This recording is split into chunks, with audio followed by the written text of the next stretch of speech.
بسم الله الرحمن الرحيم الحمد لله رب العالمين والصلاة والسلام على رسول الله صلى الله عليه وسلم كبجمتوتا دعوتوتا خينا إلمان رومو كان بيوت أدى جرتن أكسمت أمانتا أدى هردفتن هند درا سلامنا خينا كان أني رامت بك جرتن تيسن حاجة وسنين جنة مقالة هرجيسا سومالان كيسة أركمنا كايون الربك كانت ولد لفنيفيس أكما الرباين كيسن خرا أدى هو كوبك أبدن أبا خينا أحمد عبد الله علي نمني جامو بركم الله في كل أجا جاء جنواري ويا فرتكو أصو إيميل أجرا سود عربية ديما ترى يجرو تاتين أدى اسم مدته هدا خيس أكتره اسمه سنتي خيسن كوبا كابتن سنرى خودان نوتيس إسابة سوداف بركنا قرتي بركم الله ديد ميلا مقجر رخنا قاف مارش ديد ميشاني كوري قرتي من قدو تافي أكسمت كوري وجرا وشيفتو في كيسا كابتوكو إنديسني akkaataa itti gumaan isarraa bahuu qaburratti koree qindeeffannee jirra. Amma gama mirgaa kiyyaa kanatti ka agartan manguddoota guyyaa sun gartee hojii kanan wajjin raawwachuudhaaf qindeessine gara bitaa kiyyaa kanan ammoo koree hojii raawwachiiftuuti. Kana keessaa garuu namoonni muraasni fakkeenyaaf hafan fakkeenyaaf adde saartuun fi warri koree hojii raawwachiiftuu keessaa manguddoota keessaa is Ahmad Rabiidha namni irraa maqanii Muhammad Rabiidha asumaan dhiifama isin gaafanna insaan illee gartee akka dhiifama isin gaafatan isin beesifnaa jechuun kanaaf egaa sagantaan jalqaba arra akka koree kanaatti fi akka hawaasa Oromootti hedduu gammachuu guddaa nutti dhagahame baay'ee gammannee jirra. Kanaaf isinis baga gammaddanii gammachuu kana akka wajjin qooddatan barbaanna. Sagantaan lammaffaa immoo kana keessatti isin ibsuu teenyu waa'ee diinagdee dhimma kana ittiin raawwanne alarraa irraa hanga sargeessaa Somaalilaanditti maallaqa walitti qabne fi bakka itti baafne kan isin ibsinu ta'a. Dhumarratti ammoo hojii gaggeessaa turree sadarkaa kanaan geenye waan hafe kan isin biraan geenyu ta'a. Kanaaf hanga dhuma sagantaa keenyaatti nu faana turaa isinin jechaa amma gara manguddootaatti isin dabarsaa mee manguddoonni keenyaas waa'ee galatoonfannaa irratti gammachuun isaanii dhagahamuu fi yaada isaanii isaan tunuu laata gara Sheekh Nuurootiin isin dabarsaa. أيه إن الحمد لله نحمده ونستعينه ونستغفره ونعوذ بالله من شرور أنفسنا ومن سيئات أعمالنا من يهده الله فلا مضل له ومن يضلل فلا هادي له أما بعد نستعين على البر والتقوى ولا تعاونوا على الإثم والعدوان السلام عليكم ورحمة الله تعالى وبركاته. إجا أكو ما بيتانو أكو ما ولينو بينو إجا وبليسي كينيا أحمد عبد الله علي هربو يارا إجا الحمد لله قال نسام بديني هربو جنتا وجرا قاب دراني نما قباف كنا مي إجا ورينو رجع سانوس ورينو رجع فتيو كانوا أقرتنوس إدو قال توما الفردا هرا إرمانا كيسانين هرا نمني كل بونسا قيارا بافا ميجرا kanaaf egaa tattaaffiin isin wajjin gootan warri biyya keessaas warri biyya alaa jirtanus anguma carraaqii keessanitti warri haftanillee inshallah kabiraatti inshallah carraa biraatti hirmaattanii fayyadamtu jedhee yaada. Egaa alaa inna sil'ata Allah gaaliyaa jedhee meeshaa rabbii yookaan jannanni rabbii qaaliidhaa of qabuu keessatti baay'isee murteessaadha. Ammas itti aanuudhaanii egaa nama kana waan biraa sun taane lubbuu isa duwwa baasuunis man ahaya naasa faka'annama ahaya naasi jami'a jedhee namni lubbuu nama tokko baase akka lubbuu nama hedduu baaseeti. Kanaaf inshallah isinis egaa ni milkooftanii nu milkeessuuf walumaan isin jenna. Kanatti aansuudhaan egaa warri biyya alaa teessanii waan qabdanuun walitti kaaftanii ofis kaaftanii waan kanatti hirmaattan guddaa keessanis xiqqaa keessanis yaada keessanii walitti inshallah khayrii guddaa isiniif kennu barakadhaa. Arra wanni nuti jechuu barbaannu maqaa akka manguddoo biyya kana keessa jiraattutti nuti maqaan nu du'ee jira. Inshallah da maqaa keenya mul'iftani. Maaliif yoo jennee nama biyya kanaati namni biyya kanaas garuu maqaa Oromootiin numa hunda namni nama nyaate takkaa nama nyaanne hin beennu takkaa namatti yaadne hin beennu yoo nama nyaachuu ta'e isin warra Awurooppaa keessaa nama babbareedaa sana namaa nyaachuu dhabdan. Yoommoo ammas immoo addunyaa bareedina ta'e warri Arabaa keessaa maa nama nyaatanii takka namni maqaa keessan dha'iraa nuti takka inshallah egaa rabbiin jazaa nama kaffala warri waan kana dalage isaanumaaf haa ta'u jennaani egaa ammas hirmaannaan keessan waliin haa ta'u hedduu ulfaadhaa galatooma ammas khayriin isin hin darbinii shiriin isin hin argin milkaa bakka jirtan nuti isin jedha maqaan kiyyaas Nuur Mahmud Saadiq jedhama الدول فادا قالت وما بكبجني كيا بكجرت سنجاو والسلام عليكم ورحمة الله تعالى وبركاته. بسم الله الرحمن الرحيم وبليانك يا السلام عليكم ورحمة الله وبركاته. مكانك يا مسعود نحو أحمد نانجامة خنا رتيجا دوران درسي وبليس خينيا أحمد عبد الله علي akka gartee bisiin nu cinaa dhaabbattanii rakkoo hundaafuu nu cinaa dhaabbattanii waan nu gargaartanii rakkoo tana keessaa nu bira dhaabbattanii keessaa baaftaniif galatoomaa isiniin jenna. Galanni keessan jannata isiniif haa ta'u. Saniin booda wanni asirratti ibsuu barbaadu obboleeyyan kiyya wanni hafees guddoodha, wanni nu bira qotees xinnoodha. Hanga kana akka wal qabannee harka wal qabannee oromummaadhaan alaa fi keessaan warri biyya alaa jirtan warri biyya tana keessaa jirtan onnattanii akka lafaa kaatanii namoota keenya rakkoo keessa jiru akka cinaa dhaabbannee rakkoo keessaa baafnu isaniin isinirraa barbaada. Galatoomaan isiniin ja'a akkana obboleessa keenya gartee manguddicha na cinaa jiru kanatti kannaa. بسم الله الرحمن الرحيم اللهم صل على سيدنا نبينا محمد وعلى اله وصحبه وسلم. انا مكان يا ادم محمد يوسف اكمن قدودتي يا ربي يوان مودته خيسا في على سنمو قبا قبا محمد احمد عبد الله علي خي يا ربي بيا سومالي لاندي تنا خيسته سو قديم وربحان عندك وادل قدان اكمل دتي بلاشتي وانجلني هداني وانا الدنيا تنرتي هنجره اتباسني اكسي يا ربي يا رمون غلطوما خخيسا خالا تقا غدان نويدا دابتني نوتس كم غدوتي جراينه خوري وجين تتافي غدو غونه اكسيت هونو ارا نوجين جيرا. السلام عليكم ورحمه الله. عليكم ورحمه الله وبركاته. مكان كي جبريل امسالي كن جامع مقال مدال لين كبا جبريل كو كادي وأقلتهما أمنا ورمودا خبيجة على جرتان كهرجة سخيسة جرتان قلتهما وبليس خين عنا موجين تتافي قوتني فوله ندرون وأقلم سيزون قلتهما ربي براز قلت ركتني نسين جاء خورين وان كان حجة اللي نينقلتهم فدا دبر دبر قلتهما ني أرى مرجع الرنكاسي خالد الرنكاسي نمو نينقلتهم فدا حواسنا خينيا آيوتان تكا قدام كعلا خيسة وان كان ركودا فكتوران دبر نينقلتهم فدا قلتهما قال لنا خيسا والله جنة تحفتي بس وجيرة تروفتو سولين كوبا كبانا. السلام عليكم ورحمة الله وبركاته. يا كبجمتوتا دعوتوتا خينيا سكنتان خينيا كمجال كبيت اتفاقا أوبسان هنگا لما سكنتان خينا تنفانا ترى أما غرا كوري وجرا وشيفتو لما كانت تنسين دبرسا دروتا كوري خنا أحمد رشاد تنسين دبرسا يا لسا هنگا لما سكنتان خينيا تنفانا ترى إنني سنموتا يسر حافتي داسمانا كدورسون يبسا.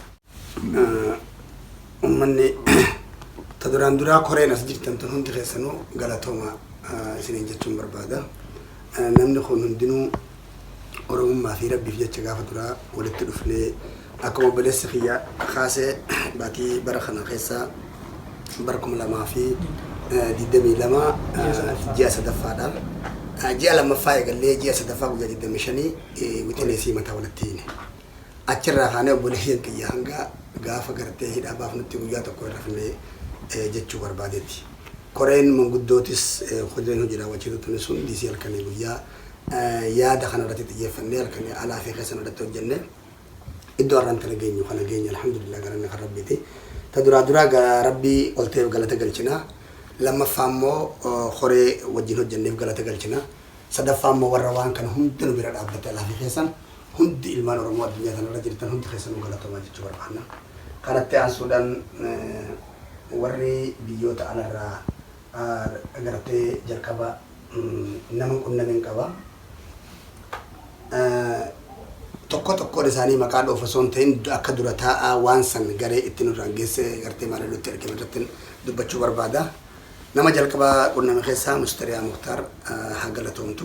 Jalqaba isin dubbadde obboleettiin teenya yaada an mooraalillee akkannite kana humaa waan arraa gartee obboleessa keenya kanaan gartee hin baasin yoo miftaa kajuu mooraalin akkannite achiin akkasumatti obboleessa kiyya Jaabir Muummetti mari'adhee akkasumatti Jamaal Ibrahim Aashaa Ridwaan namoota kana wajjin dubbadhee waan duraanis asitti na beekaniif Jaabir Muummee nama hedduu walitti dhiyeenyas qabnu yeroo hedduu keessa gubbaa waliin haasaa turre akka akkasitti Jamaal Ibraahimis akkasumatti nama na beeku waan ta'eef jarri kun nama hidhaa jiru san hin beekan na beekanii oromummaa jecha gartee gurra kiyyanna waan ani itti mina jalaa dhagahanii dhugumatti halkanii guyyaa irratti yaaduudhaan guruppii isaan keessa jiranillee rabbiin gartee guddoo gartee guruppii keenya rabbi haa godhuu fi warra gartee xiqqoo baase guddoo rabbitti haa guutuu fi haftee umrii isaanii keessa rabbi barakaa kaa'uu fi akkasitti uummanni sun achirraa maallaqa Sweden irraa doolaara kuma sadii fi 432 nurratti erganii jechuudha. Asumaan nu galatoonfatuun barbaadaa taaftillee wanni nu hafeetu jira. Sanillee akka ida'aan baafne obboleessa keenya kana liqii fuudhee baafne. Wanni waliigaltee duraan waliigalle sun nurraa irratee sanirraa warri sila waliigalle nuti dabaluudhaan yeroon illee nurraa lafarraa harkifate.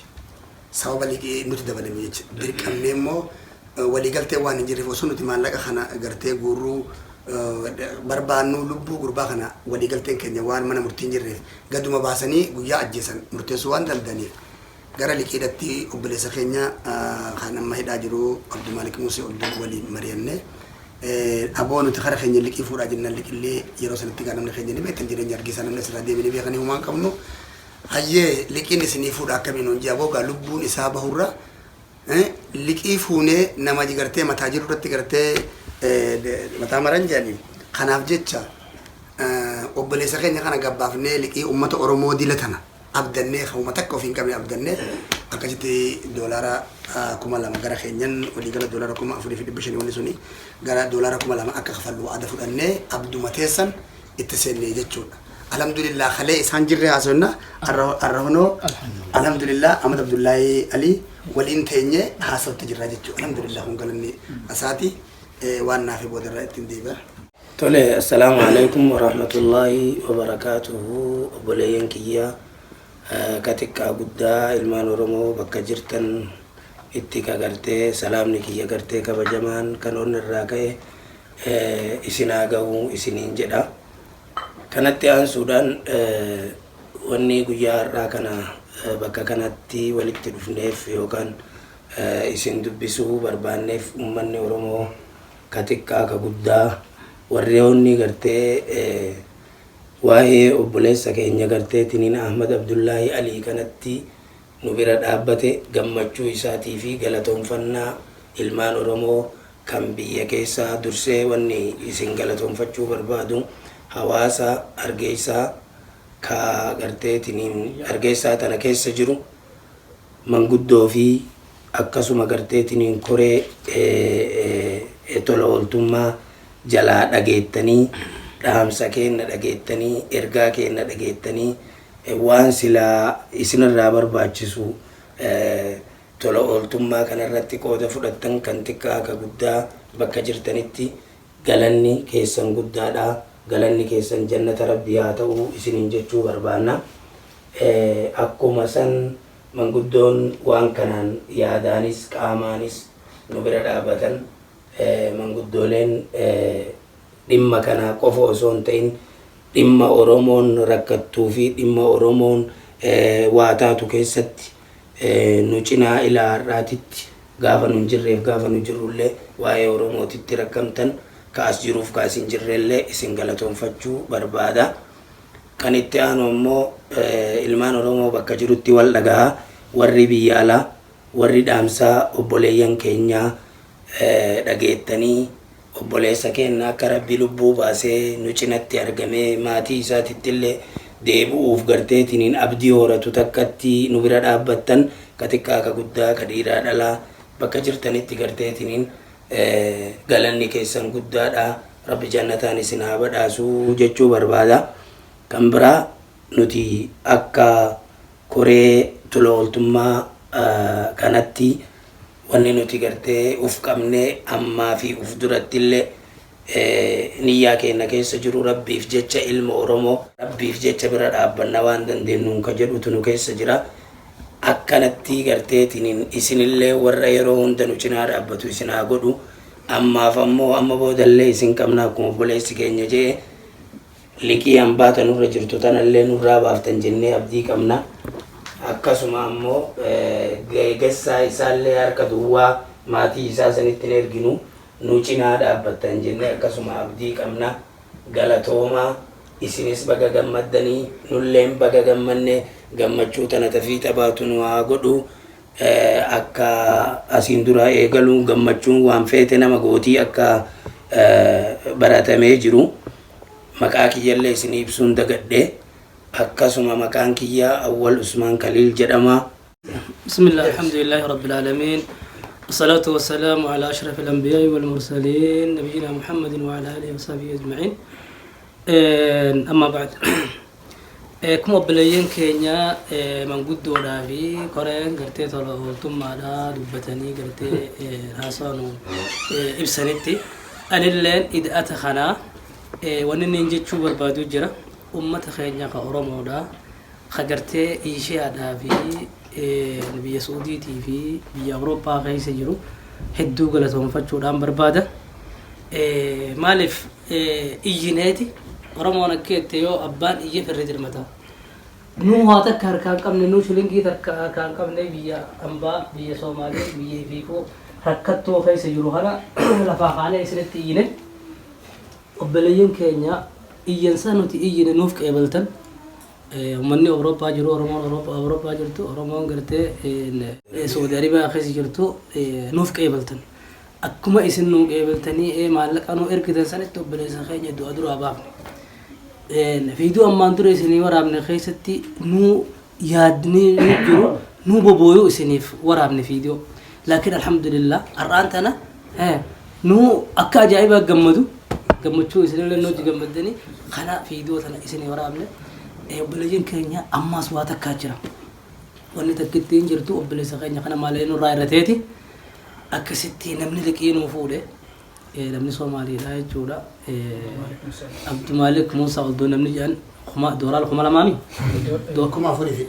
cinaadha. Dooraal 2,000 ammallee deeni namaa dooraal 2,000 nurra jira. Obboleeyyan keenya ka Suudiitis. Keessaa warri na beeytan agaruu maqaa kiyyaan irraanfadhee isiniif ibsuudha. Maaliif waan hin gammadee jecha akka namtichi gartee waan inni isaa fardii isaa gaalli isaa waan nyaatu wajjin duraa badee dirree gartee biyya gartee gammoojjii keessatti ofirraa barbaadee dhabee dhiiroo humaa nin du'a je'ee nama jala ciisee yogguu gaalli isaa dhufeef ka'ee lafaa ka'ee yaa rabbi ani rabbii keeti ati gartee kunoo gabricha kiyya jeen maaliif gammachuu irraa akkas jeen saniif maqaa kiyyallee isiniif ibsuu dadhabee maqaan kiyyaas Abdulatiif Siraaj Yuusufiin jedhama. Akkasitti obboleeyyan keenya duba wanni barbaannu uummanni Oromoodhaa akkuma jirtanitti rakkinni Oromoodhaa ammallee namni Oromoodhaa nama meeqatu hidhaa keessa jira? Nama hedduudha jira. Gargaarsa keenya kanaa fi waan lafa itti kaanee eegalle kana obboleeyyan keenya Oromoo akka cinaa dhaabbannu akka gartee wanna gargaaruun isiniin jaa. Assalaamu alaikum warahmatullahi wabarakatuh. Galatoomni Khaalidoo keenya waan hundaa ifa gootee jirta. Waan guddoo dubbachuuf miti waan keenya guddaa waa'ee garataatee fi waan nurra jiru qofa ibsuudha. Saniif hundinuu dhageessanii waan amma asii olitti tuqame kana abdii teessanii liqii tan itti seenne qabaannee keessa keenyallee kalee immoo fi arra garaagarummaa qabna. Arra immoo gammachuun haasa'u jirra dhugaa dubbachuudha fi kalee dukkana keessa jirra yeroo sana. Wanni kun ni ta'amoo murannumaan itti seenne maleedha. Arra Oromoo dila tanarraa kuma lamaan kana hin dhabnu kuma afurii cinaa sanuu sirraa baasne jennee mataa qabannee dubbachuudhaaf waan nu daangessu hin jiru Oromoo dila tana fudubaa qabaannee. Har'aan tana kuma afurii fi 500 sanillee inni nu jecha liqii fudhe sanillee nurraa kafaltan galanni keessan jannataa wal malee waan biraan qabnu kuma lamaan sanillee nurraa kafaltanillee akkasumatti galatoomaa isiniin jenna abdii teessaniin kanatti seennee obboleessa keenya gabbaafnee har'a of bira teenyetti haasa'u jirraa waliin teenyee haasa'u jirraa suura kataa'u kana kanaafuu galatoomaa jechuun barbaade warra immoo hargisaa keessa jiran addatti warreen hundi isaanii galatoomaa jireenya biyya kanaa beekna hundi keessanuu galatoomaadha warreen keessa fuumee addaa qaban hundi isaanii yeroo bira dhaqnee dhugaa dubbachuudhaa fi nama muraasan alaa guutuun akka yaamnetti nu jala awwaatan jechuu barbaannetti ammallee galatoomaa obboleeyyan keenya Oromoon teenya dhugaa dubbachuudhaaf garaa walitti hin jabaattu jireenya fi maleedha borullee abdiitii teessan guddaa qabnaa har'allee kalillee nu boonsitanii وبرولي ورن بوسولي ربي سناقولو قرتي كبيني خيسن كسر ربي بركة سنيا خاو جتشم بربادا ورن أمو خان ورسنين الله أجرن قدك أتنيت وان قرتي هدو قرانا قرتي همي سخيسا يوميا بوجا تكو تربان تكو صور وان دلقين أولينا من تكو بوجا ترباني نم أرجتي سنكيسا ولا كأول نوكن نيتو نمني خيني أكاسي نتكلم خنافو قالتهم ما بقول لين برا بدادا وني برا لين خلوا راهي راجلوا لين جرا خنافو قرا أدير خيجت تدبر سنة خيجت مرة لين هاي قالتهم أجا أديرو مي نموتا هنگا مات سيجار غار خنافي أقسمت جمرتشو سيدجمو مي ما جتشو بربادن مي نامسا وانتي قالتهم فنا وني سنجتشو بربادة يوجراتي شران خيسن بسم الله الصلاة والسلام على نبينا صلى الله عليه وسلم ilmaan oromoo ka jirtanitti dhiira dhalaan keessan galatoomaadhaan ja'a garteegaa jazaa rabbi isin haa kafalu gartee rabbi oliin isin haa deemu garteegaa alhamdulillahi rabbil aalamiin gartee rabbiin garteegaa jazaa isin haa kafalu obboleeyyan keenya ka jirtanitti dhiira dhalaadhaan gartee rabbiin jazaa isin haa kafalu alhamdulillahi garteegaa rabbi summaar kartine gammanne anleen kunoo kanaa nama kanaa maqaa xuraawaa hedduu naan jaamee jira saniifu alhamdulillahi ilma namaa waan mudanne hin jiru dhiira gartee garagaa dhala qofaatu mudanne waan hundi mudatti alhamdulillahi rabbil aalamiin jazaa rabbi haa kafalu dhiira dhalaa keeysaniin tokkollee nu alhamdulillahi jazaan keenya jannata warri gartee biyya alaa jirtanii fi biyya keessa jirtanii hundinuu rabbiin gartee gaafa jirtanitti جزاء سنها خفلوا الحمد لله رب العالمين السلام عليكم ورحمة الله وبركاته أكسي كبجمتو دا وتتخينيا سكنتا